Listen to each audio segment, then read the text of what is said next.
अध्यात्म विज्ञान कोई धर्म या संप्रदाय नहीं है, ये स्पिरिचुअल साइंस है जो कुदरत के कानून पर आधारित है। ये विज्ञान पूरे ब्रह्मांड के सभी रहस्यों को उजागर करता है और जीवन के सभी पहलुओं को समझने के लिए एक नई दृष्टि देता है। इसी को आर्ट ऑफ विजन कहते हैं, दुनिया को देखने की एक नई दृष्टि, जो अध्यात्म विज्ञानी परम पूज्य स्वामी श्री कमलेशानंद जी के निर्देशन में सनातन सत्य का अनुसंधान कर हमारे जीवन को प्रकाशित करे। जय सच्चिदानंद। हमारे भारत का जो पारिवारिक सिस्टम है वो अद्वितीय है। अगर गहराई में जाओ, सभी चीज़ों को ध्यान में रखो, तो ऐसा जो पारिवारिक सिस्टम है विश्व के 210 कंट्री वर्तमान में आपको कहीं नहीं मिलेगा। जब एक लड़का लड़की की शादी होती है तो कितने रिलेशन मल्टीप्लाइज होते हैं, काका ससुर, नाना ससुर और ननंद भुजाई और सास ससुर, कितनी बातें मिलती है और कितना मल्टीप्लिकेशन होता है। और एक कहा जाता है कि हमने तो 7 पीढ़ी की नींव लगाई है, और 7 फेरे क्या, 7 जन्मों और 7 प्रतिज्ञाएं और 7 जन्मों के साथ रहने की बातें। ये सब चीजें क्या है? ये इसलिए बनाया कि व्यक्ति शादी होने से मृत्यु तक जो है एक सिस्टम में रहे, और उस सिस्टम में रह करके और वो आगे से आगे बढ़ता रहे, और कई परिवारों से समाज भी बना है। तो इसका अर्थ ये हुआ कि व्यक्ति के बाद में बड़ा घटक होता है वो परिवार होता है। और आजकल माता पिता खानदानी लड़की या लड़का चाहते हैं, और वो क्या चाहता है देखिए, कि लव मैरिज या इंटरकास्ट मैरिज, माता पिता के सब सपने चूर चूर। माता पिता करोड़पति है तो करोड़ों रुपया खर्च करके और लाजवाब शादी करता है, खूब अच्छा दहेज देता है, मेरी बेटी प्रसन्न रहेगी। गए वहाँ पे तू मैं, और वो घर आके बैठ जाती है या डाइवोर्स हो जाता है। और ऐसी कई समस्याएं हैं जो कि बच्चों से जुड़ी हुई, हालांकि गलती केवल बच्चों की नहीं है, लेकिन माता पिता कह रहे मैंने तो कोई गलती करी नहीं, मैंने व्यसन पाला नहीं, बच्चों के साथ दुर्व्यवहार नहीं किया, बच्चों को संभाला, प्रेम से बात करी। लेकिन जब ऐसी स्थिति पैदा हो जाती तो कृपया ये जो विघटन चल रहा है परिवारों में, किस तरीके से सभी एकजुट रहे, तो कृपया ये बहुत बर्निंग इश्यू है। तो इस न्यूक्लियर फैमिली होती जा रही है, तो कृपया इसके ऊपर थोड़ा सा अध्यात्म विज्ञान की दृष्टि से मार्गदर्शन दीजिए, ताकि फैमिलीज के अंदर बिखराव ना हो। हमारी जो भारतीय संस्कृति है और इसमें जो विचारधाराएं है, वो समाज ने नहीं, सन्यासियों ने बनाई, ऋषि मुनियों ने बनाई। उनके पास बहुत दीर्घ दृष्टि थी, विशाल दृष्टि, और विशाल दृष्टि और परिपक्व दृष्टि थी, और इसीलिए उन्होंने समाज के लोगों के लिए एक अच्छी धारणा बनाई कि हमको पति पत्नी के रूप में 7 भव साथ में रहना है। ये 7 फेरा, इसका कॉन्सेप्ट क्या था? उनकी भावना उसमें ये छुपी हुई थी कि आज एक पत्नी को, एक पति को आप समझ रहे दोनों, हो सकता है 40-50 साल साथ में रहो, 60 साल तक साथ में रहो, और दोनों एक दूसरे की प्रकृति को समझ सकते हैं बहुत हद तक। तो वही प्रकृति अगर नेक्स्ट बर्थ में आती है तो आपको दोनों को समझने में आसान होती है। फिर वही तीसरे भाव में आएंगे तो समझने में आसान होगी, और ज्यादा मैच्योरिटी आएगी। और जब आप एक दूसरे को समझ पाओगे, फिर आपको आपके गोल के मुताबिक आपको आगे बढ़ना आसान हो जाएगा। कंप्लेन इन क्वेश्चन नहीं रहेंगे, क्योंकि आप एक दूसरे को समझ चुके हैं। अभी उनके लिए आपको, आपके लिए उनको ज्यादा सोचने की आवश्यकता नहीं होगी। उसके बाद आप आपके गोल के मुताबिक मुक्ति के मार्ग में, धर्म के मार्ग में, आध्यात्म के मार्ग में आगे बढ़ना आपके लिए आसान हो जाएगा।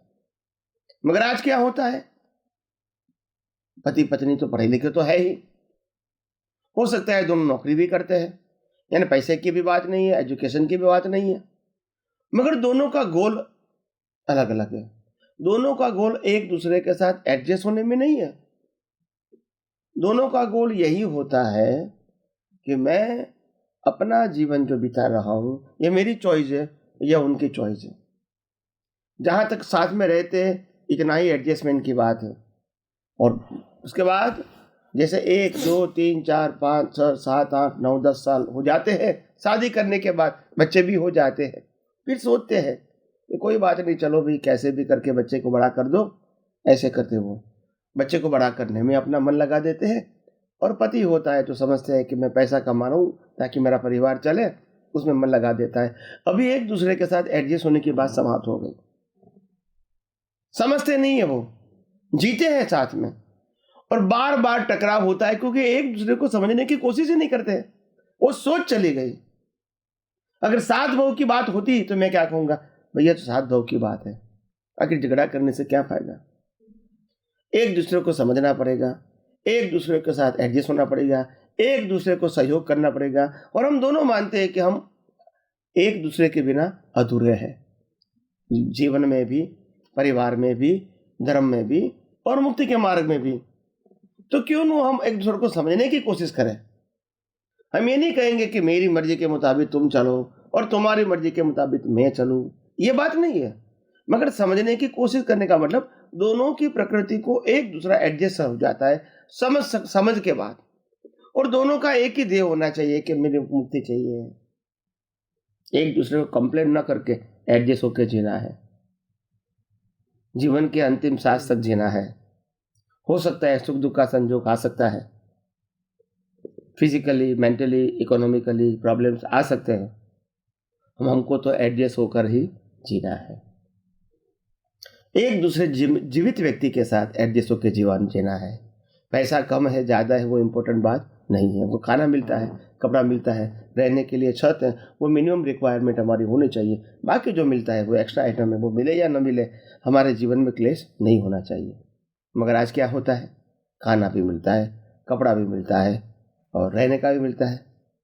कंप्लेन किसकी होती है, नेसेसिटी की नहीं, इच्छाओं की, शौक की, और इसलिए दोनों में क्या होता है, क्लेश होता है।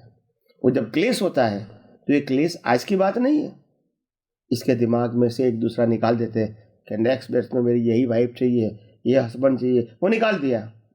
अभी आपने निकालने के बाद 25 साल जिएंगे, वो कैसा जिएंगे, just like to adjust for temporary. मेरे विचार में से तो आप निकल गए, मेरे गोल में से निकल गए, मेरे ध्येय में से तो निकल गए, मगर व्यवहार रहा मेरा, बस मेरा गोल अभी चेंज हो गया, मेरे को ऐसा नहीं, ऐसा पति चाहिए, ऐसी वाइफ चाहिए, खत्म हो गई बात। तो बहुत बड़ी बात थी ये। ठीक है, छोटे विजन से, छोटी सोच से, लिमिटेड सोच से ऐसी बातें समझ में नहीं आती है हम लोगों को, मगर जब ब्रॉड विजन होता है तो समझ में आता है कि इसका मीनिंग क्या है।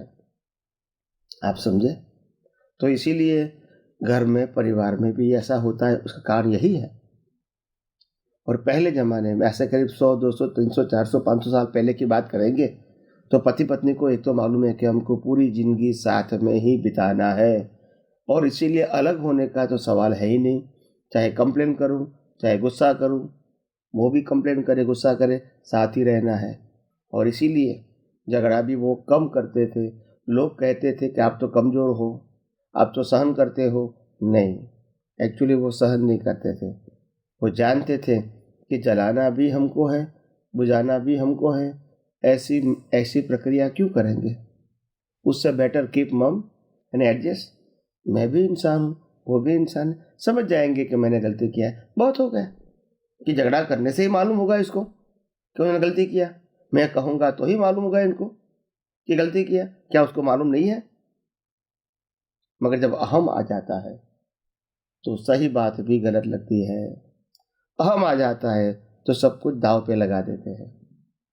मैं कैसे भी करके अभी तुमको छोड़ूंगी नहीं, घर में ही नहीं रखूंगी, बर्बाद कर दूंगी, ऐसी ऐसी बातें करते हैं, ये गलती हो गई मेरे माँ बाप की, मेरी, जो भी कहोगे, यानी मन टूट गया फिर, क्योंकि हमारी सोच क्या हो गई, लिमिटेड हो गई, अपेक्षा बढ़ गई, सोच लिमिटेड हो गई। एक दूसरे को जीने की जो सोच थी वो छोटी हो गई, वो बड़ी होनी चाहिए और अपेक्षा कम होनी चाहिए, उल्टा हो गया।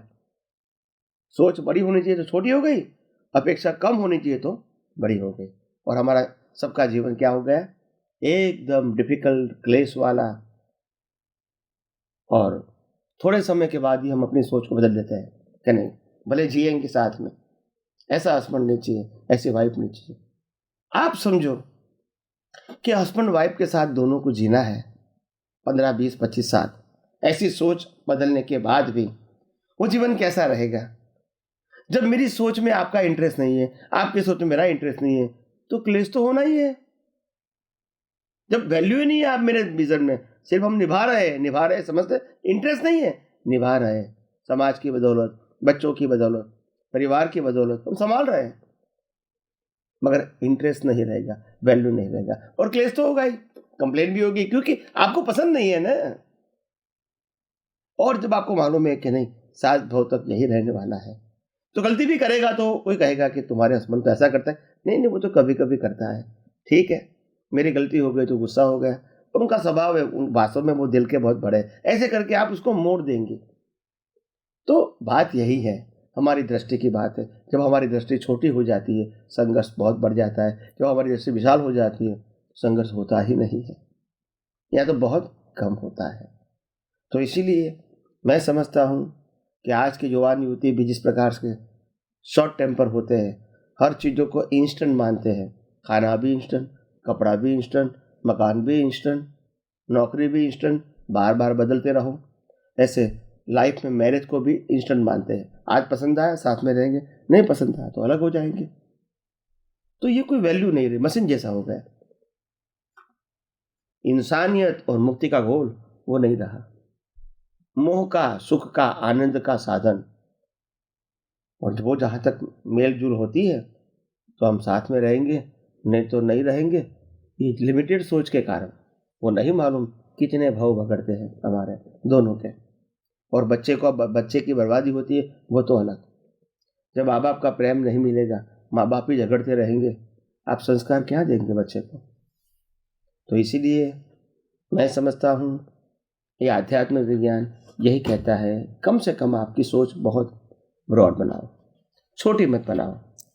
अगर ये छोटी बनाओगे तो मैं समझता हूँ आपके लिए ये बहुत नुकसानदायक है, आपके लिए, आपके परिवार के लिए, सबके लिए नुकसानदायक है। तो आइए हम सब यही आध्यात्म विज्ञान को और गहराइयों से और डीपली, शार्पली समझने की कोशिश करें, हमारी खुद की दृष्टि बहुत विशाल बनाएं, और हम खुद अपना जीवन धर्ममय और मंगलमय बनाएं। यही मेरी शुभकामना है।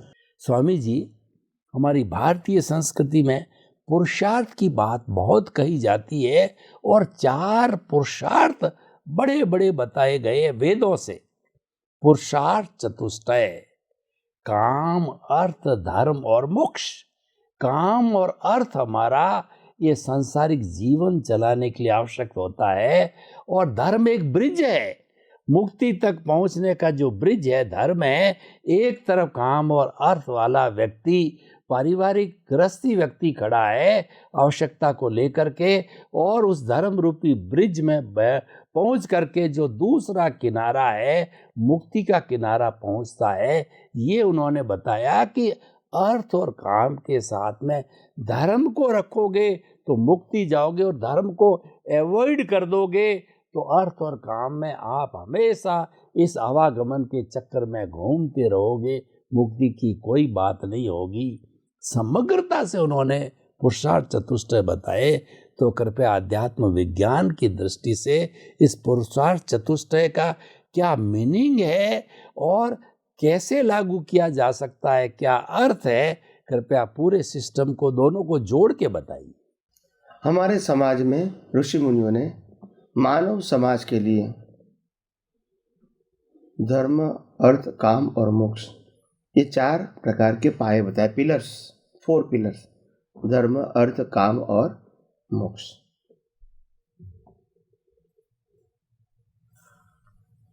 देखो, सबसे पहले रखा धर्म,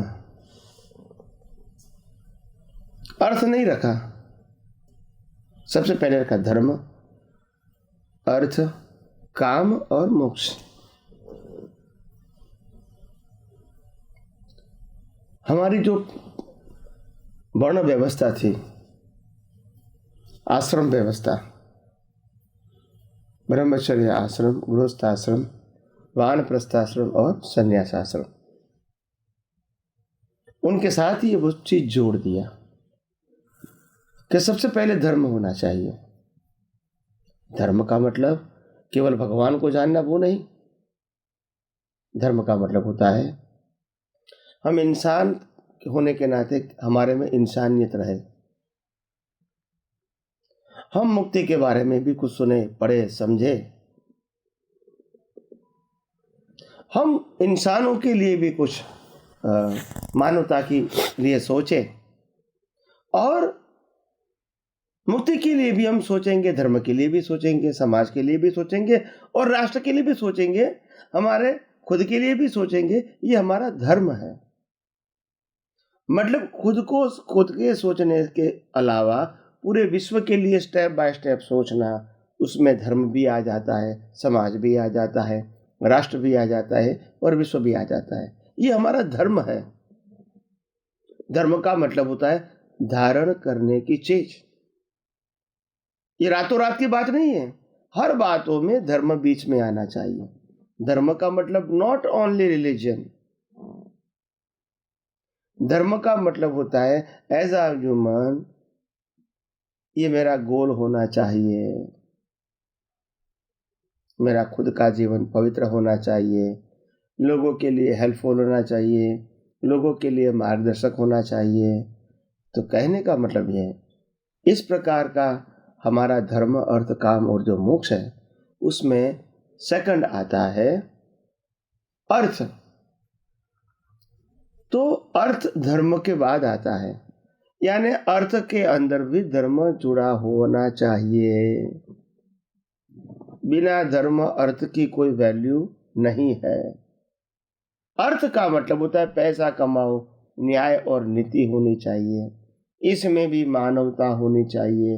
अगर कोई व्यक्ति के पास पैसा नहीं है और हम खाने की चीज देते हैं तो इसको हेल्प कर सकते हैं। कोई व्यक्ति हमको उधार माल ले जाने के बाद पैसा नहीं देता है तो हम कैसे इसका माफ कर सके, ये भी हमारा धर्म होना चाहिए। तो अर्थ के साथ धर्म जोड़ा, उसके बाद काम के साथ धर्म जोड़ा। भाई हम तो शादी करेंगे, बच्चे भी होंगे, मगर किसके लिए? वारिसदार। एक लड़का मिल जाए, एक लड़की मिल जाए। भाई लड़का लड़की दोनों की क्या जरूरत है? बात यह है जब वारिसदार होगी तो उनको पत्नी भी चाहिए, तो हमारी लड़की भी किसी की पत्नी बनेगी। एम आई राइट और रॉन्ग? तो बात यह है, एक लड़का लड़की दोनों चाहिए।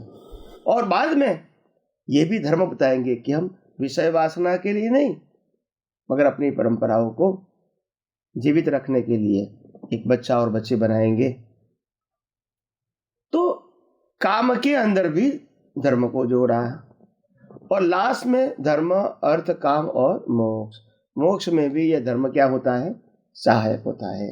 तो हमारे धर्म गुरुओं ने सबसे पहले रखा धर्म, और धर्म जीवन का प्राण बताया, अप टू द निर्वाण, अप टू द मोक्ष। तो धर्म से लेके मोक्ष तक की जो प्रक्रिया है उसमें अर्थ और काम आ जाना चाहिए। तो धर्म से शुरू करके हमको मोक्ष में जाना है, बीच में अर्थ और काम की जरूरत है, मगर अंतिम गोल तो मोक्ष ही है। तो ये लक्ष्य में रखने के लिए ये चार बातें बताई गई है, धर्म, अर्थ, काम और मोक्ष। और हम ये सभी चीजों को जीवन में करते तो है, मगर हमको मालूम नहीं है। जब महान पुरुषों का जीवन देखते हैं तो मालूम होता है कि ग्रेट कैसे बने। मगर धीरे धीरे जैसे जैसे समय आता जाएगा, हम आध्यात्मिक विज्ञान को और गौर से समझाने की कोशिश करेंगे। और मैं समझता हूँ ये समझ आपके लिए पूरे जीवन में बहुत काम में आएगी, आगे बढ़ने में, अपनी दृष्टि को विशाल बनाने में, अपने परिवार को भी मुक्ति के मार्ग में, आध्यात्म के मार्ग में आगे ले जाने में सहायक बनेगी। यही मेरी आप सबको शुभकामना है।